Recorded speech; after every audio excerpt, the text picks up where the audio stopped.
Bismillahirrahmanirrahim. Saudara-saudara dan hadirin yang berbahagia, Assalamualaikum warahmatullahi wabarakatuh.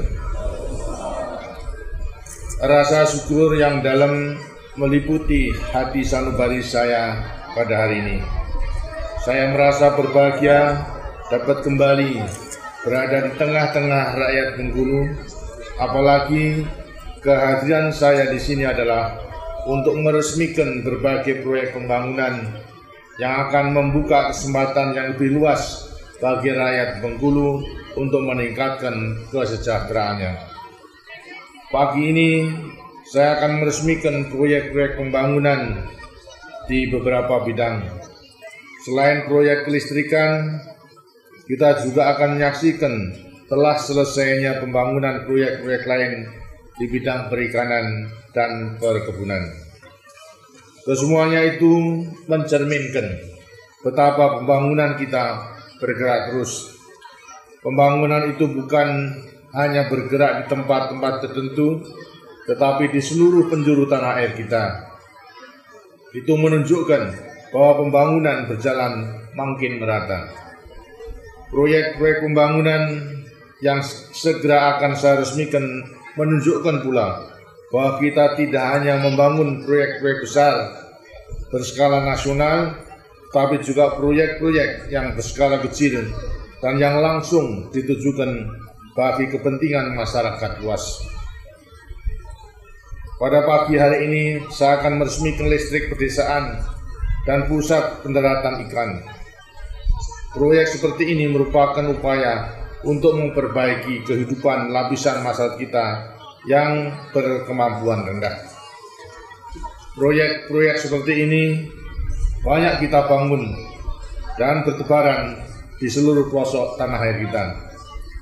Proyek-proyek di bidang kelistrikan dan pertanian yang pagi ini akan saya resmikan menunjukkan betapa luasnya kesempatan yang ada pada kita untuk memanfaatkan kekayaan alam yang kita miliki. Alam yang dikaruniakan Tuhan yang Maha Besar kepada kita memungkinkan kita mengembangkan bidang perkebunan yang amat sesuai dengan ciri dan kebutuhan negara kita. Bidang perkebunan memerlukan tanah yang luas, yang subur, serta tenaga kerja yang besar. Kesemuanya itu cukup kita miliki. Bidang perkebunan memberikan kepada rakyat kita kesempatan kerja yang luas. Apalagi karena di sini kita menanganinya dengan pola PIR. Dengan pola PIR ini, perkebunan tidak hanya dinikmati oleh pemilik modal, tetapi juga oleh rakyat banyak, termasuk para petani yang mengolah kebun.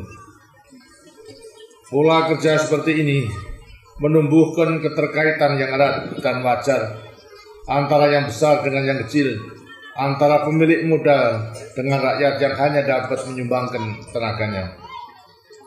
Hubungan itu bukan saling mengeksploitasi, tetapi saling menunjang dan saling menguntungkan.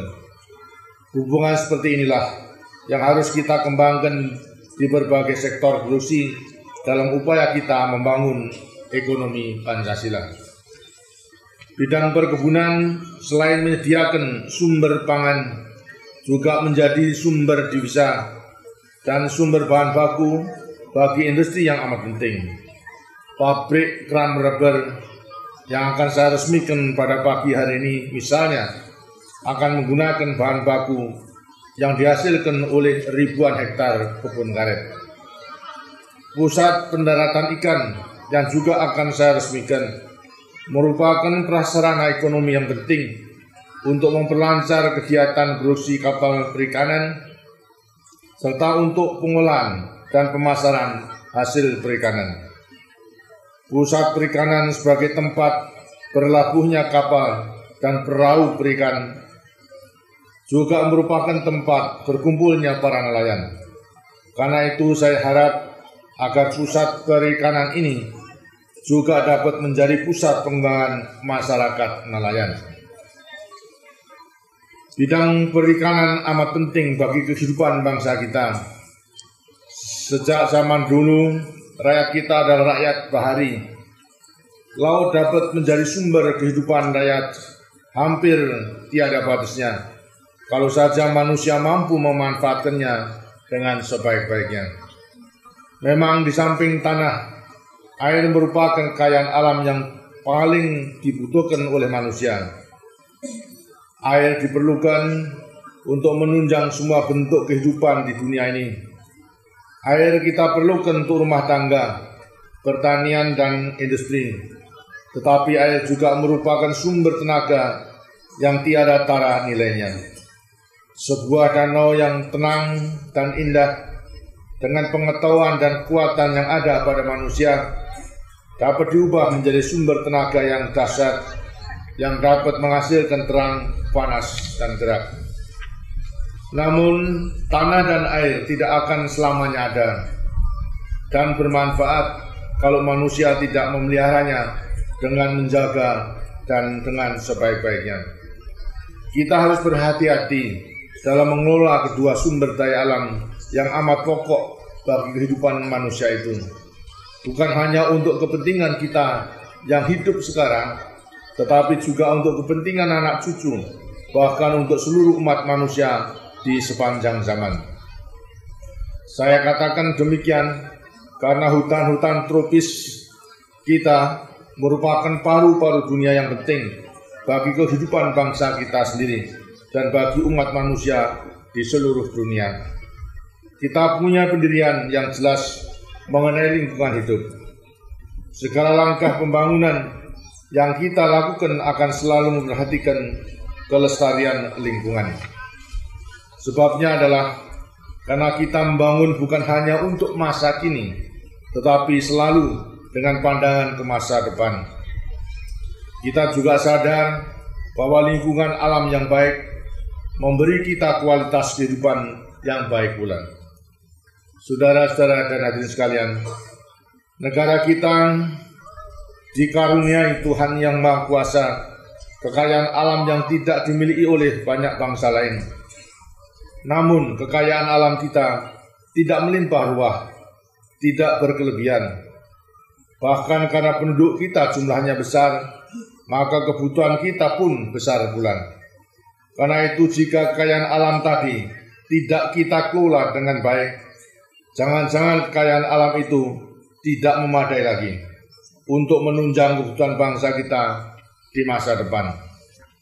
Karena itu pula, pengelolaan sumber-sumber daya alam harus benar-benar kita lakukan dengan cermat dan penggunaannya seefisien mungkin. Ada dua segi pokok yang harus kita perhatikan dalam hal ini. Pertama, kita harus berusaha untuk melestarikan sumber-sumber daya alam yang bisa diperbarui. Kedua, kita harus menggunakan secara hemat seumur semua sumber daya alam yang tidak bisa diperbarui, agar dapat kita gunakan selama mungkin dan agar memberi manfaat yang sebesar mungkin pula. Prinsip ini harus melandasi setiap upaya kita dalam memanfaatkan kekayaan alam untuk pembangunan. Bidang energi merupakan salah satu bidang pembangunan yang berkaitan erat dengan pemanfaatan sumber daya alam tersebut. Dalam banyak kesempatan sudah saya kemukakan bahwa salah satu pokok dalam kebijaksanaan energi kita adalah memprioritaskan sejauh mungkin sumber-sumber energi yang bisa diperbarui, yang pada umumnya hanya bisa kita manfaatkan sendiri dan tidak bisa kita ekspor. Contohnya adalah tenaga air, yang salah satu proyeknya kita saksikan di muka kita sekarang ini. Demikian pula panas bumi, yang potensinya cukup kita miliki, tetapi belum banyak kita kembangkan. Kita juga harus mengembangkan tenaga surya, yang sekarang telah mulai digunakan, antara lain untuk daerah-daerah pedesaan yang tidak terjangkau oleh jaringan listrik. Tenaga surya sangat cocok bagi kita, karena kita memilikinya sepanjang tahun. Di masa ini penggunaannya masih terbatas, karena biaya pengembangannya masih lebih tinggi dibandingkan dengan sumber-sumber energi yang lain. Namun dengan penelitian yang sedang terus dilakukan, kita harapkan pada saatnya tenaga surya dapat lebih dikembangkan dan digunakan secara meluas. Di antara sumber-sumber energi yang tidak bisa diperbaharui adalah batu bara, yang paling banyak kita miliki. Pembangunan tenaga listrik di masa depan, di samping memanfaatkan tenaga air dan panas bumi, akan makin bertumpu pada penggunaan batu bara. Upaya penganekaragaman sumber-sumber energi itu merupakan salah satu sokoku kebijaksanaan energi nasional kita. Yang lainnya adalah penghematan atau konservasi energi, sejalan dengan upaya kita menghemat penggunaan sumber daya yang makin serba terbatas kita miliki itu. Saudara-saudara dan hadirin sekalian, kebutuhan energi khususnya tenaga listrik berkembang cepat sejalan dengan perkembangan industri dan peningkatan taraf hidup masyarakat. Di tahun-tahun yang akan datang, kebutuhan itu akan sangat meningkat. Sudah bisa kita perhitungkan bahwa kebutuhan tadi tidak akan dapat kita penuhi apabila kita hanya mengandalkan kemampuan pemerintah saja. Karena itu pemerintah mengundang dan membuka pintu selebar-lebarnya bagi partisipasi kalangan swasta dalam penyediaan tenaga listrik. Karena proyek-proyek kelistrikan memerlukan investasi yang besar, maka perlu ada pengaturan khusus mengenai investasi swasta di bidang kelistrikan ini.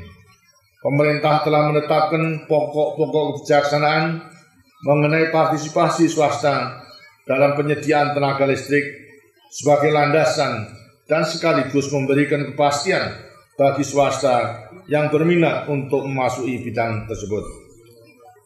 Sebelumnya juga telah ditetapkan ketentuan-ketentuan khusus untuk memanfaatkan panas bumi sebagai sumber energi untuk pembangkit tenaga listrik yang juga terbuka bagi swasta. Dengan beberapa ketentuan tadi, kita harapkan swasta dapat mengambil peranan yang besar dalam penyediaan tenaga listrik untuk memenuhi kebutuhan bangsa kita di masa depan. Sementara itu, kita menyadari bahwa penggunaan energi kita juga tidak efisien. Kita masih memakai energi terlalu banyak untuk kegiatan-kegiatan yang kurang produktif. Kita masih memakai energi terlalu boros dibanding dengan manfaat yang kita peroleh. Melalui mimbar ini saya mengajak seluruh masyarakat untuk secara sadar dan sungguh-sungguh menghemat penggunaan energi dalam kehidupan dan pekerjaan kita. Kita harus membangun sikap hemat energi dan menjadikannya bagian dari budaya pembangunan kita. Penggunaan energi yang hemat harus menjadi ukuran di sektor produksi, transportasi, maupun dalam kehidupan rumah tangga. Marilah kita canangkan gerakan masyarakat untuk hemat energi itu. Demikianlah hal-hal yang perlu saya kemukakan dalam kesempatan ini.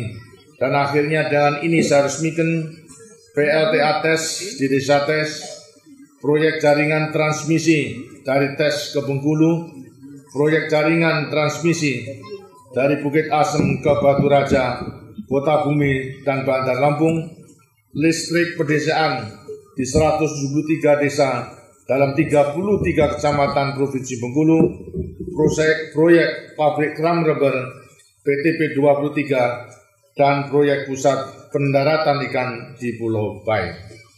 Semoga Tuhan Yang Maha Kuasa, Yang Maha Pengasih dan Maha Penyayang memberkati kita semuanya.